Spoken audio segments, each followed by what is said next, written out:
श्रीगुरुन् वैष्णवांश श्रीरूपं साग्रजातं सहगण रघुनाथनितं तं सजीवं साद्वैतं सपदिता परिजनसहितं कृष्णचैतन्यदेवं श्रीराधाकृष्णपदान् सहगण ललिता श्रीविशाखान्वितां च ॐ अज्ञानतिमिरान्धस्य ज्ञानाञ्जनशलाकया चक्षुरुन्मीलितं येन तस्मै श्रीगुरवे नमो नमः। हे कृष्ण करुणा सिंधु दीनबन्धु जगत्पते गोपेश गोपिका कान्त राधा कान्त नमस्तुते तप्त काञ्चन गौराङ्गी राधे वृन्दावनेश्वरी वृषभानुसुते देवी प्रणमामि हरिप्रिये वृन्दावे तुलसी देवै प्रिय केशवस्य च कृष्ण भक्तिपदे देवी चैतन्यवैतये नमो नमः। वाञ्छाकल्पतरुभ्यश्च कृपासिन्धुभ्येव च पतितानां पावनेभ्यो वैष्णवेभ्यो नमो नमः।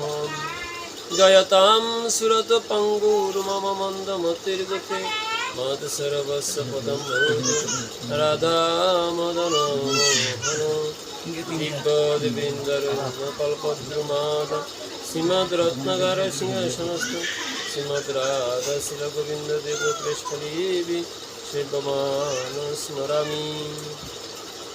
जय गौर नित्यानंद जय द्वैत चंद्र गदाधर शिवसादि भक्तवृंद जय श्री कृष्ण चैतन्य प्रभु नित्यानंद हरे कृष्ण हरे राम श्री राधे गोविंद हरे कृष्ण कृष्ण कृष्ण हरे हरे हरे राम राम राम हरे हरे।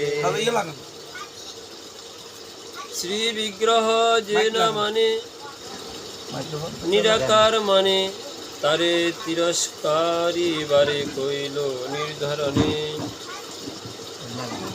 जयते श्री श्री चैतन्य चरितामृतेर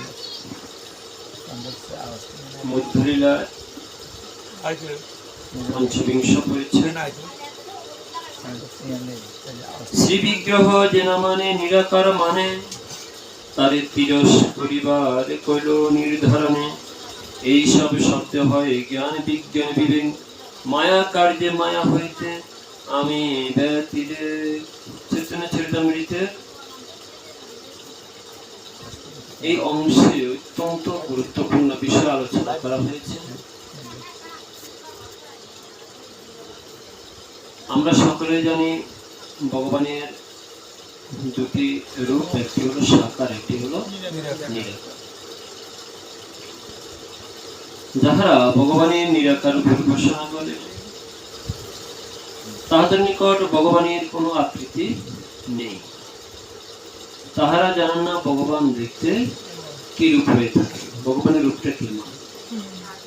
তিনি কি কোনো জ্বলন্ত অগ্নিপিণ্ড, নাকি তিনি হস্তপদ মুখ বিশিষ্ট কোনো অবয়ব ব্যক্তি, সে সম্পর্কে যারা নিরাকার উপাসনা করে তারা কিন্তু জানে না ভগবানের রূপটি কেমন।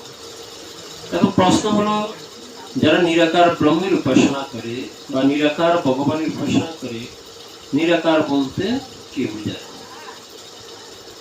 যদি তাহাদিগকে জিজ্ঞাসা করা হয় তখন তারা বলে নিরাকার মানে যার কোনো আকার নেই, মানে কোনো আকার নেই, রূপ নেই, আকার নেই, আকৃতি নেই, কোনো কিছু নেই। নিরাকার মানে কি? নিরাকার মানে তাহার হস্তপদ মুখ বিশিষ্ট কোনো কিছু নেই, তিনি নিরাকার। কিন্তু একটু আমরা সবাই একটু ভেবে চিন্তে দেখি, আসলে হস্তপদ মুখ বা কোন একটি দেহ ব্যতি রেখে কোনো বস্তু কি হতে পারে? যেমন আমরা যদি বাতাসের কথা বলি, বাতাসও তো একটি পদার্থ, বাতাস তো একটি পদার্থ, জল একটি পদার্থ। এরকম জগতে অনেক বস্তু আছে, কিছু কিছু বস্তু দেখা যায় না, সেগুলো পদার্থ, কিন্তু সেগুলোর অনুভবযোগ্য শক্তি আছে। তাহলে ভগবান যদি নিরাকার হন, তাহার যদি হস্তপদ মুখ এরকম কোনো যদি অবয়ব না থাকে, তাহলে তিনি হয়তো বাতাসের মতো হতে পারেন। ভগবান একটা বাতাসের মতো, জলের মতো, নাকি এরকম তো কিছু হতে পারে। তাহলে প্রকৃতপক্ষে যাহার নিজের হস্ত পদ নাক মুখ চোখ কিছুই নেই, তাহার থেকে কি কোনো কিছু সৃষ্টি হয়? এটা কি কখনো সম্ভব হতে পারে? এটা আসলে অদ্ভুত একটা বিষয়। তাই যারা ভগবানের নিরাকার রূপ মানে যাহার কোনো রূপ নেই, নিরাকার মানে হচ্ছে তাহার কোনো একটি শারীরিক অবয়ব নেই, এরকম যাহারা মনে করেন, বস্তুত তাদের এই মানাটা কোনো যুক্তির মধ্যে পড়ে না, এটা অযৌক্তিক একটা বিষয়। কিন্তু আমাদের বেদশাস্ত্রে নিরাকার শব্দের একটা নির্দিষ্ট অর্থ আছে। নিরাকার শব্দের অর্থ কি? নির্দিষ্ট আকার নাই যার, তাকে বলা হয় নিরাকার। নির্দিষ্ট আকার বলতে অর্থাৎ যাহার সংখ্যা নির্দিষ্ট করে বলা সম্ভব নয়।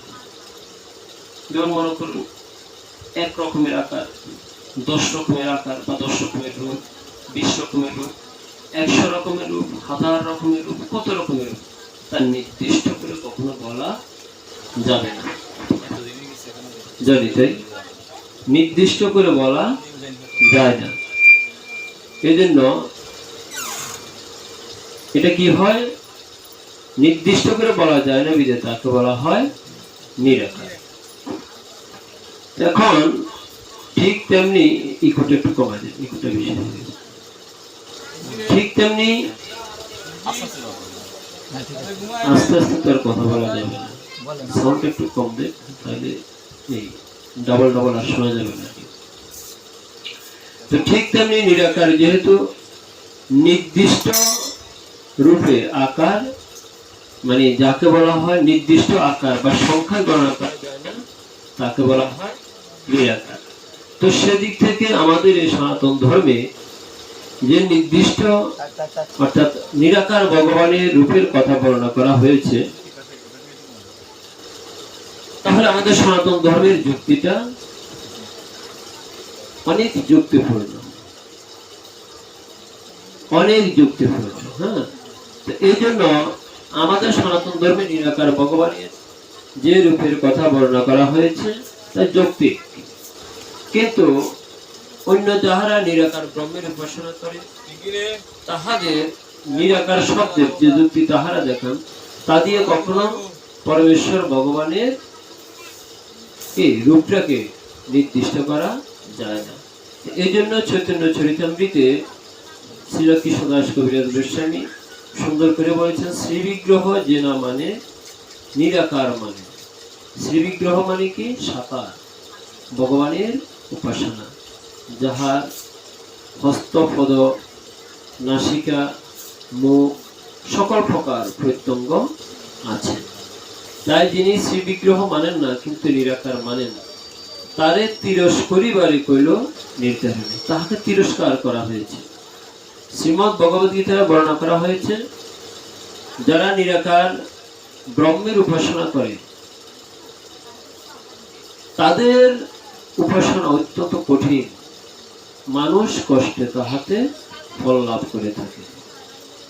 কিন্তু সাকার উপাসনা অত্যন্ত সহজ। ভগবানের নির্দিষ্ট একটি রূপ যদি আমার সম্মুখে প্রকাশিত হয়, তা দ্বারা অনাদিরাদি গোবিন্দকে সহজেই নিজের হৃদয়ে উপলব্ধি করা সম্ভব হয়ে থাকে। এই জন্য নিরাকার ব্রহ্মের উপাসনা চাইতে সাকার ব্রহ্মের উপাসনা অত্যন্ত যুক্তিপূর্ণ।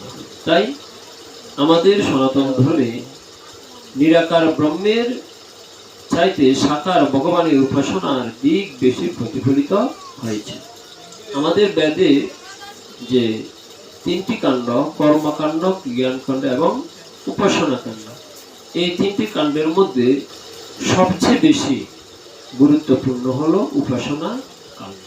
কেননা এই উপাসনা কাণ্ডে অনাদিরাদি গোবিন্দের বিভিন্ন রূপের বর্ণনা করা হয়েছে। আর জ্ঞান কাণ্ডে ভগবানের উপাসনা করা হয়েছে ধ্যানের মধ্য দিয়ে। যোগী বা ঋষি তাহারা যেন ভগবানের একটি রূপ চিন্তা করে, কল্পনা করে, অব্যক্ত ব্রহ্মের উপাসনা করে, তাহারা ভগবানকে নিজের হৃদয়ে উপলব্ধি করতে চেয়েছেন। বাস্তবিক পক্ষে তাদের পক্ষে সেটা সম্ভব অনেক কঠিন বিষয় হয়ে পড়েছে। তারা যুগ যুগ ধরে, শত শত বছর ধরে তপস্যা করে ভগবানের এই রূপটাকে তাহারা দর্শন করেছেন বটে, তবে তাহা ক্ষণিক সময়ের জন্য। যখন ভগবান তাহাদের সম্মুখ থেকে অপ্রকট হয়ে যান, তখন তারা সে ভগবানের রূপটাকে আর মনে রাখতে পারেন না। তাই সে অব্যক্ত ভগবান চিন্তা করলেন যে আমি জ্ঞানীদের কাছে যে রূপে প্রকাশিত হই, তারা ক্ষণিক সময়ের জন্য আমাকে দর্শন পায়, কিন্তু আমি যদি ব্যক্ত রূপে তাদের মাঝে প্রকাশিত হই, তাহলে তারা জন্মে জন্মান্তরে আমাকে তাদের হৃদয়ে ধারণ করে রাখতে পারবে। তাই অব্যক্ত ভগবান, নিরাকার ভগবান সাকার রূপ ধারণ করে আমাদের সম্মুখে প্রকাশিত হয়েছে। তাই যেহেতু আমরা এই কলিযুগে বসবাস করছি, এই কলিযুগে নিরাকার ব্রহ্মের চাইতে সাকার ব্রহ্মের উপাসনা অধিক যুক্তিপূর্ণ। এই জন্য চৈতন্য চরিতামৃতে এই কথাটি বর্ণনা করা হয়েছে। তা বলছেন, এইসব শব্দে হয় জ্ঞান, বিজ্ঞান, বিবেক, মায়া কার্যে মায়া হইতে আমি ব্যতিরেক। এইসব শব্দে হয় জ্ঞান, বিজ্ঞান, বিবেক, অর্থাৎ ভগবত তত্ত্বজ্ঞানের এবং ভগবত স্বরূপের সাক্ষাৎ অনুভূতির যথার্থ জ্ঞান। কিরূপে ভগবত তত্ত্ব জ্ঞানের এবং ভগবত স্বরূপের সাক্ষাৎ অনুভূতির যথার্থ জ্ঞান জন্মিতে পারে, তাহা অহম এবাসম এবাগ্রে এবং রীতি অর্থ শ্লোকে বলা হয়েছে। দুটি শ্লোকের কথা এখানে বর্ণনা করা হয়েছে। অহম এবাস অগ্রে, মায়ার প্রভাবে জীব নিজের স্বরূপ ভুলিয়া রহিয়াছে এবং ভগবত তত্ত্বজ্ঞান হারাইয়াছে। তাই ভগবত অনুভূতি হইতেও তাহা বঞ্চিত হয়েছে। কেন? জন্মে জন্মান্তরে মায়ার করাল গ্রাসে আমরা মায়ার প্রভাবে এই পৃথিবীতে জন্মের পর মায়ার দ্বারা আমরা আহত হয়েছি, মায়ার দ্বারা আমরা হত হয়েছি। তাই আমরা স্বরূপ জ্ঞানটাকে হারিয়ে ফেলেছি। যেমন শুকদেব গোস্বামী এই পৃথিবীতে মাতৃগর্ভ থেকে ভূমিষ্ঠ হওয়ার পূর্বে তিনি কিন্তু পিতার নিকট বলেছিলেন যে আমি যদি পৃথিবীতে আসতে হয়, মায়া কোনো প্রকারে যেন আমাকে কি তাহার কবলে পতিত করতে না পারে।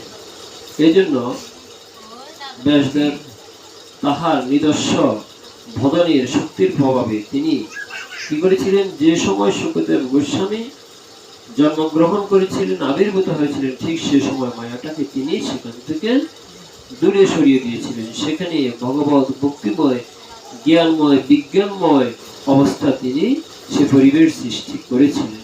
তাই শুকদেব গোস্বামী জন্মগ্রহণ করেছেন বিদায় মায়া তাকে স্পর্শ করতে পারে। কিন্তু আমরা তো আর সে শুকদেব গোস্বামীর মতো সেরকম ভোজনশীল নই, তাই না?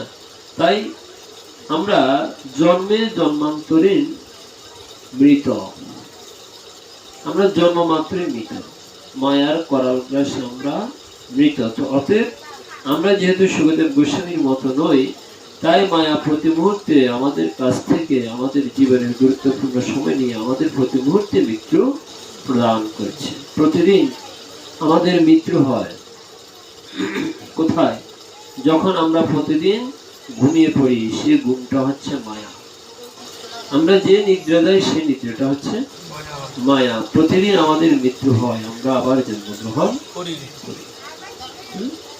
কিসের মৃত্যু হয়? দেহের মৃত্যু হয়, আত্মার কখনো মৃত্যু হয় না। আমরা যখন ঘুমিয়ে পড়ি দেহটা মৃত্যুবরণ করে বটে সাময়িক, কিন্তু আত্মা কখনো কোনো সময়ের জন্য একটু নিদ্রা যায়।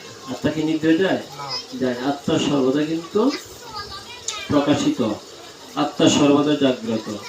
ন জায়তে নিয়তে বা কদাচিৎ নয়ং ববিতা বা ন ভূয় অজনিত শাশ্বত এবং পুরানো ন হইন্যতে হইন্য মানে শরীরে।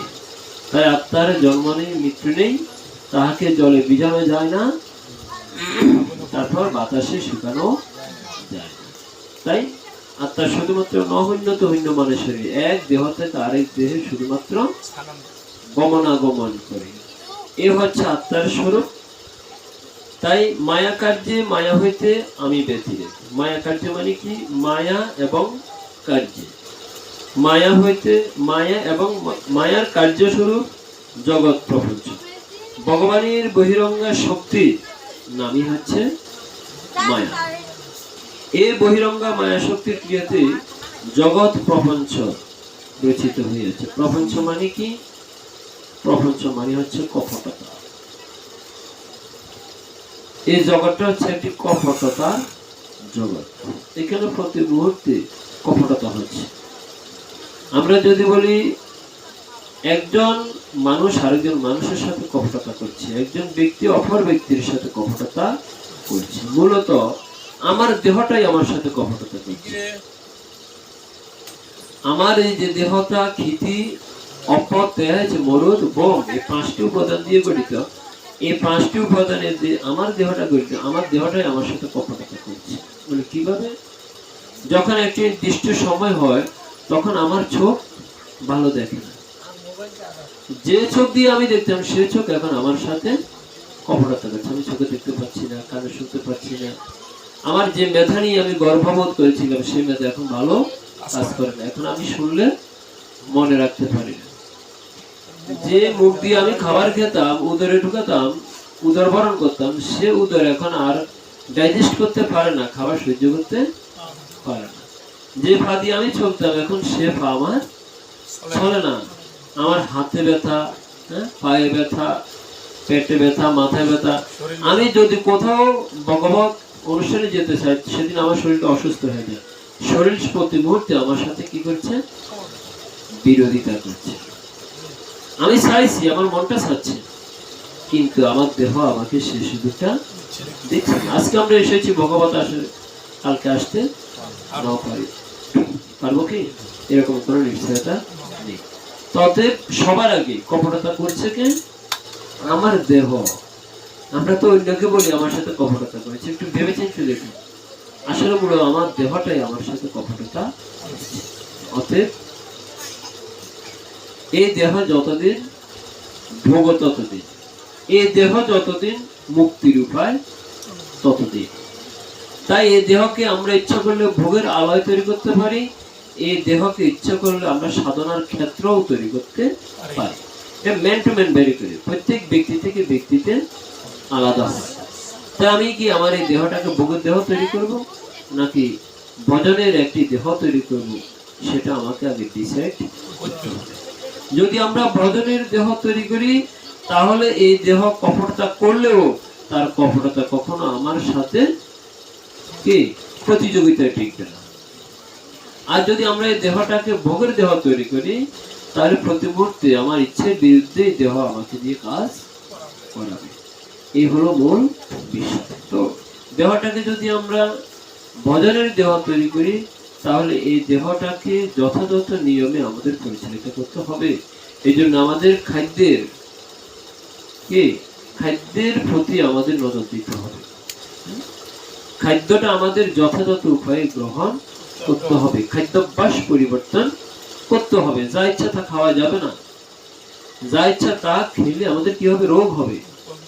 এই জন্যই শাস্ত্রে বলা হয়েছে ভোগে রোগ অয়ম, যত বেশি ভোগ করবে তত বেশি রোগ হবে। এই জন্য আমাদের ভোগের চিন্তা ব্যতিরেকে আমাদের দেহটাকে সুস্থ রাখার চিন্তা করতে হবে।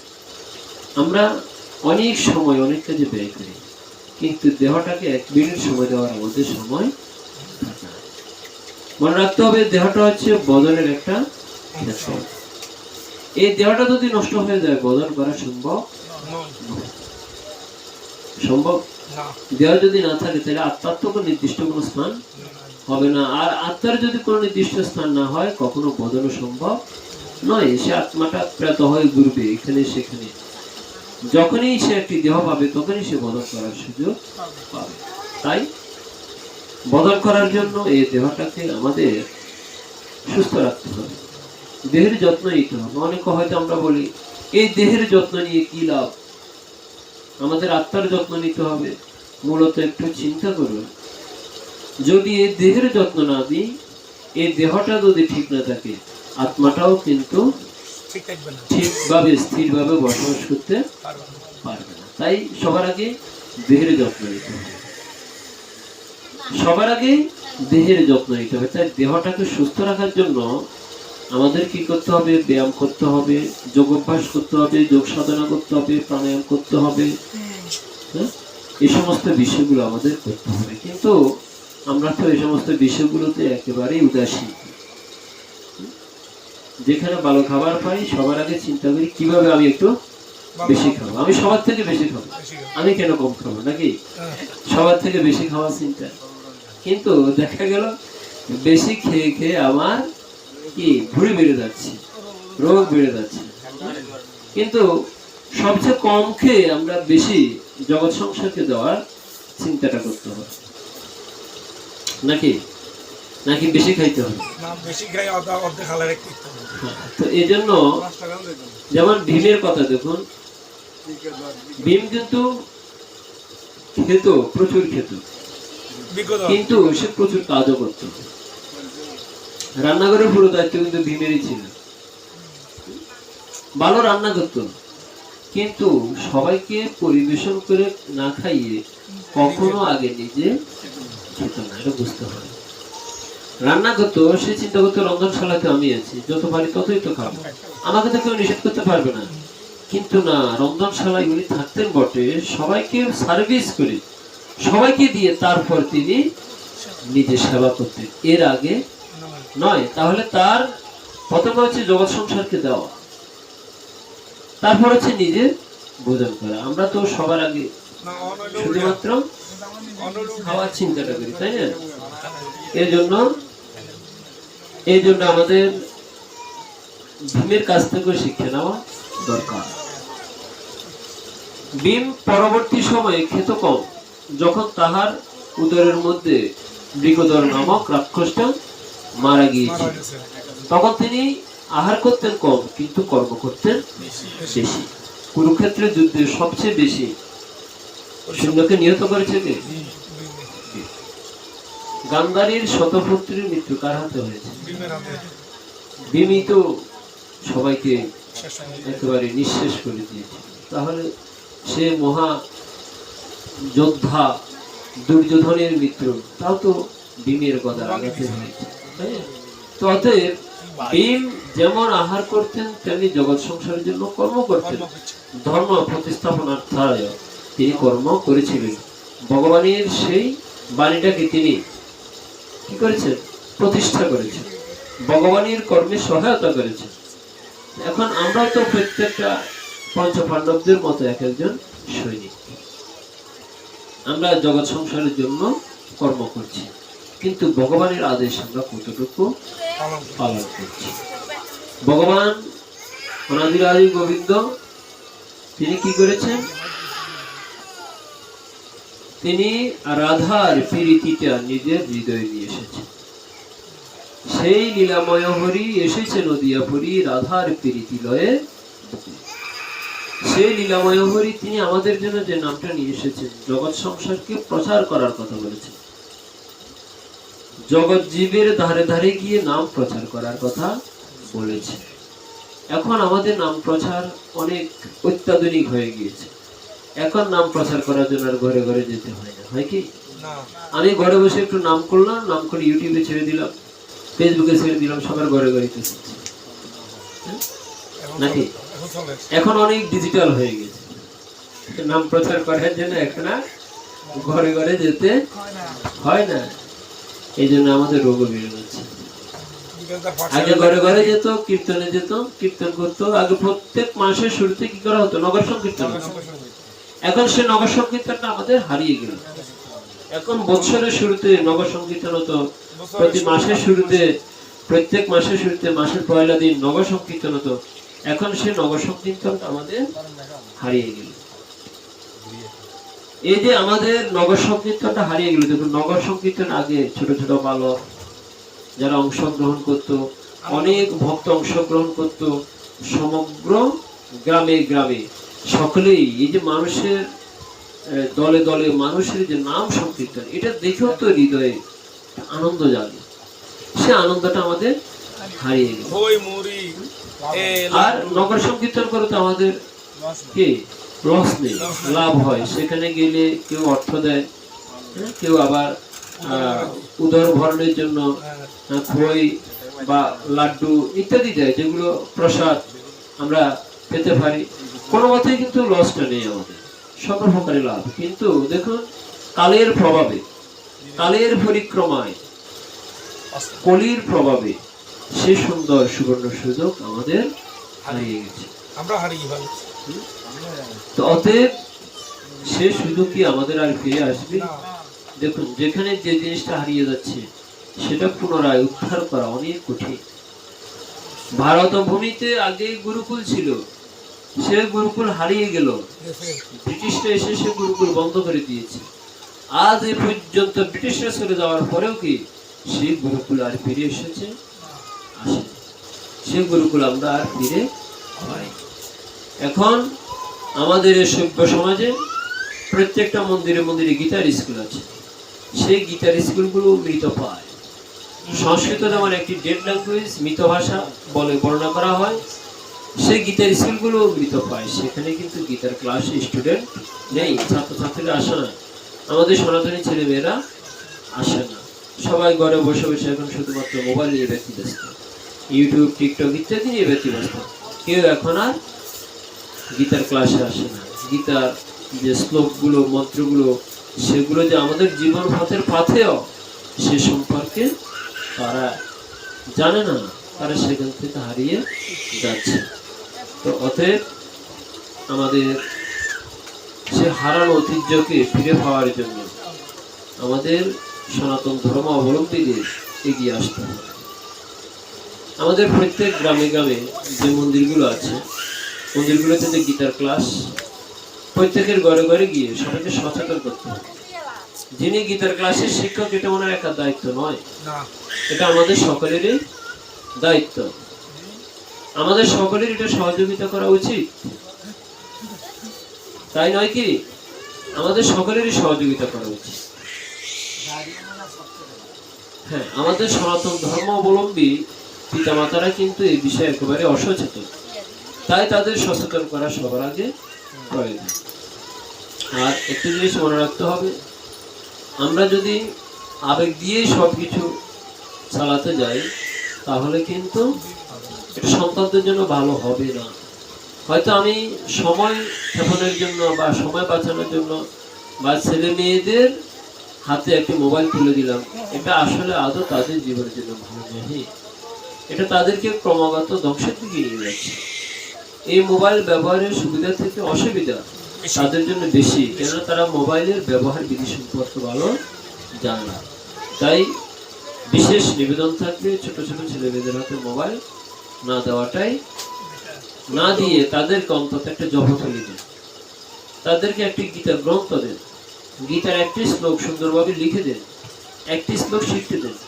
একটি শ্লোক শিখতে যদি তারা বলতে পারে, তাদেরকে পুরস্কৃত করুন, তাদেরকে যখন একটা পুরস্কার দিন বা খাওয়ার একটা দ্রব্য দিন, ভগবান প্রসাদ দিন, তাদেরকে এই বিষয়ে লোভনীয় করে তুলুন গীতার প্রত্যেকটা শ্লোক শেখার জন্য, গীতার অর্থ মর্মবাণী বোঝার জন্য। তাহলে আমাদের সনাতন সংস্কৃতি টিকে থাকবে, ছেলে মেয়েরা সত্যের পথে আসবে, না হলে ক্রমাগত ধ্বংসের পথে চলে যাবে। তো তারপর বলা হচ্ছে, জৈসে সূর্য আভাস স্থানে বাস হয়ে অভ্যাস, সূর্য বিনু স্বতন্ত্র তার না হয় প্রকাশ। সূর্যাভাস মানে সূর্যের আভাস, সূর্যের প্রতিচ্ছবি। বাহির হইতে সূর্যরশ্মি প্রতিফলিত হইয়া অন্ধকার গৃহ মধ্যে দর্পণাদি কোনো স্বচ্ছ বস্তুতে পতিত হইলে ওই দর্পণাদিতে সূর্যের যে প্রতিচ্ছবি পড়ে তাহাই সূর্যের আভাস। দর্পণ অর্থাৎ আয়না। তো সূর্য আভাস স্থানে, যে স্থানে সূর্যের প্রতিচ্ছবি উৎপন্ন হয় সেই স্থান।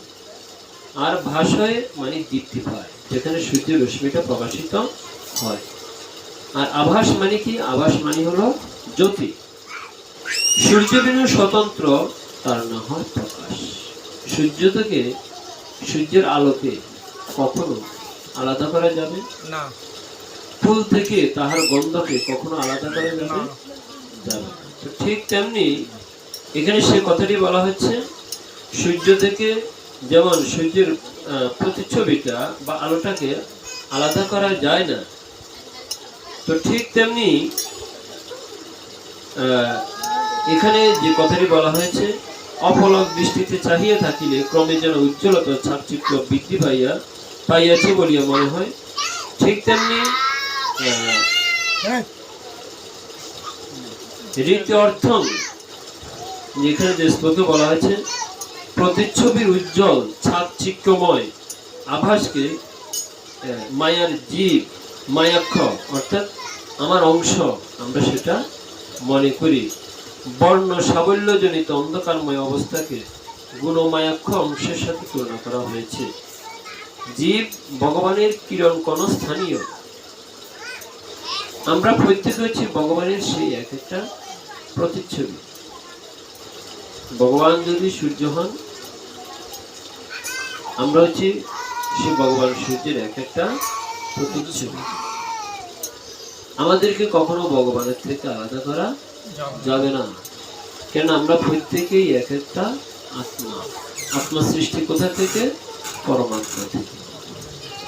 পরমাত্মা থেকে আত্মা সৃষ্টি। তাই ব্রহ্ম থেকে যেমন জ্যোতি সৃষ্টি হয়, পরমাত্মা থেকে আত্মার সৃষ্টি। আমরা প্রত্যেকে কিন্তু ভগবানের সাথে সম্পৃক্ত।